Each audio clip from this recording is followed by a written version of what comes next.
Okay, this is a do-over from last week, and I'm trusting that my sound is going to work better this week. So I want to talk about ADHD, neurodiversity, and COVID. All my life, I've had all the symptoms of ADHD. And when I started in my own personal recovery to do my own therapy work, I really thought that those symptoms were post-traumatic stress dissociation kind of issues that were surfacing. And I looked back at it and saw everything as a trauma response.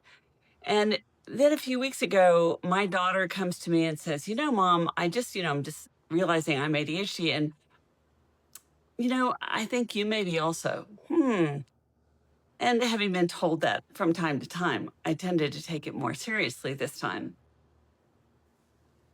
I'm Melody Brooke. I'm a mom. I'm a counselor. I'm a filmmaker, an actor, and I'm a grandmom. And, I'm probably 2/3 way through my life. So looking at this right now, I'm like, well, really? Should I deal with it now? Now? And I realized, of course, why not? I still have good 20 or 30 years left. I could improve the quality of my life, perhaps. So I did some research. And I've read and I've read and I've read and I've listened to podcasts, and I've realized that yes, indeed, there's an overlap between post-traumatic stress and ADHD. And what I've come to learn about ADHD is so much more than I ever thought in terms of how it affects not only the way we are with ourselves and our own functioning in the world, but it affects the relationships that we have. It affects our emotional states. Didn't even think about that. I was only thinking about it from the neurological point of view of the dyslexia and the dysgraphia that I've always dealt with, and the disorganization and all those things that kind of went with that cluster. And what I'm beginning to understand is that, wow, it is way more complicated than that. There are so many different neurological differences that we have. We are all sort of neurodiverse, right? And this is something that I'm really excited that we are now recognizing is true, that we each have these different ways that our brains work, just like we have different ways that our sexuality works, just like we have different ways that our skin tones work, just like differences in how our genetics work overall. And looking back, I'm like slapping myself.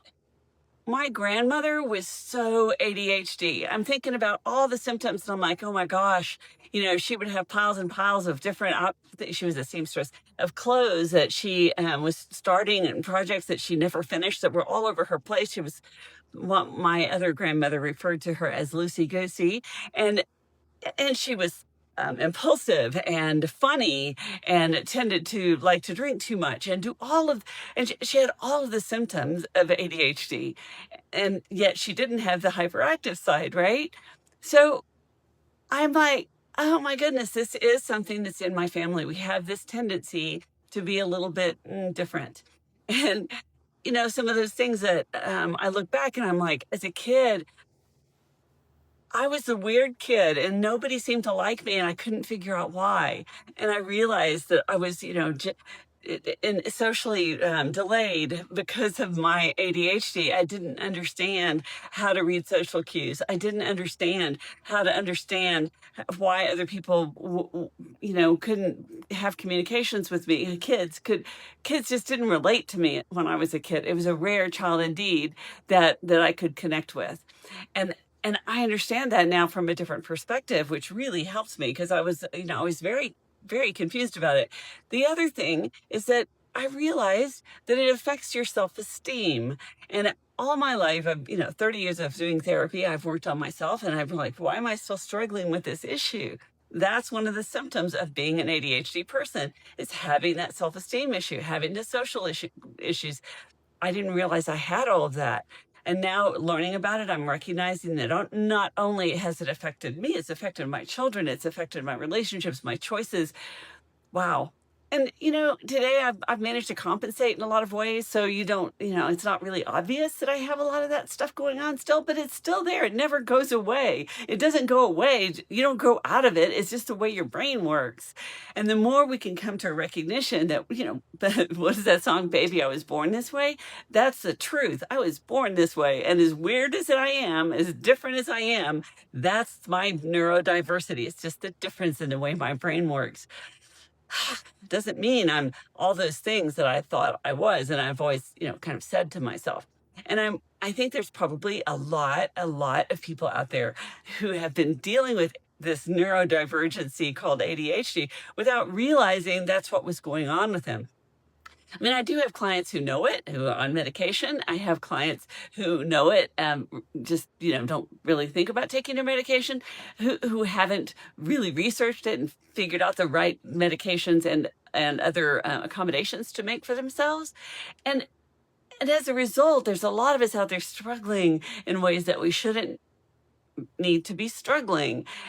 And it's kind of mind blowing to me because I realize there's a lot of couples that I work with who that's been a major issue within their relationship, and they never really recognized it or allowed themselves to really get it. That even though they may have admitted or known that they had ADHD and they've taken medication some, they don't understand the long-term impacts that it has on their relationship, their ability to communicate and to be understood and to have their intentions understood. And also the other piece is that emotional roller coaster that ADHD people experience. These are all neurological diversity. Not everybody who has ADHD has the same symptoms, which makes it even more confusing because underneath that title of ADHD is all kinds of different representations of how those neurological differences work out. Now, if we did a brain scan on me, it'd be obvious that I'm ADHD. I have no doubt about that. And I know that there's a lot of people who are very different than I am in how they present that ADHD, but that doesn't mean I don't have ADHD. That was part of my problem. I'm like, yeah, I'm ADHD, but I don't, I'm not so far gone as some of these other people that I know. Right? So it was hard for me to allow myself to accept that reality. And now that I'm looking at it and realizing how it can impact us, I'm like, wow, this explains a lot of the issues that have been coming up as clients have been coming to me over the course of this past year and a half during COVID. Wow, for ADHD people, the lockdown, the quarantine, the inability to have social connections, to have that social support has really magnified a lot of our symptoms and made things really even more difficult.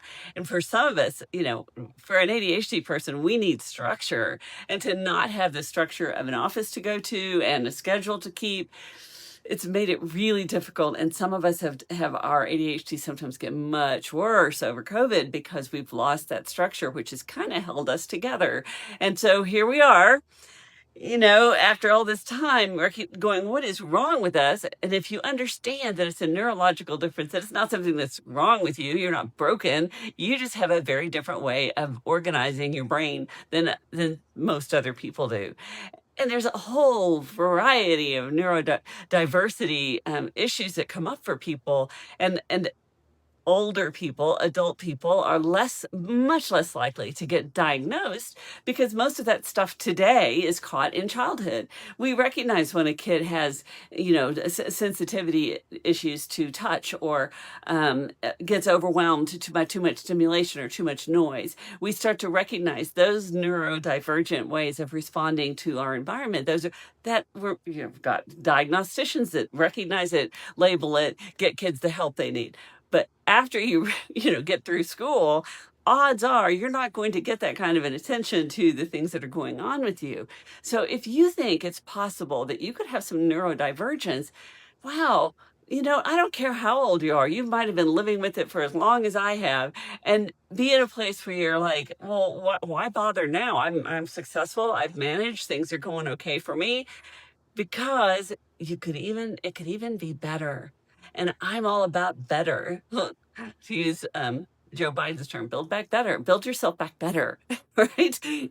Apply that to yourself so that you can have the opportunity to have a life that's a little different and an improved life that allows you to function in ways that are going to help you reach your full potential. I don't care how old you are. If you're 20, if you're 45, if you're 65, whatever age you are, you can benefit from at least getting assessed and figuring out if medication is right for you or if there's some accommodations that you could do for yourself.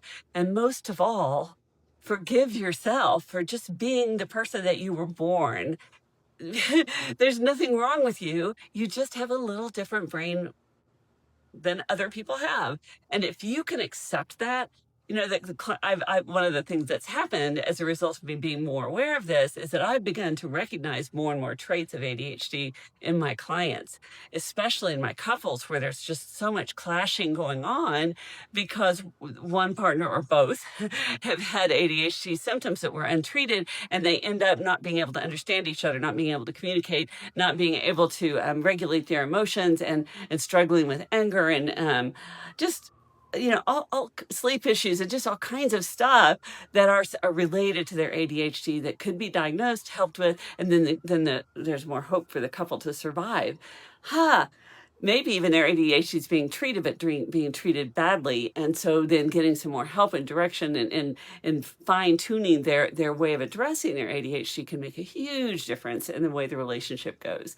And reached out to family members, going, you know what?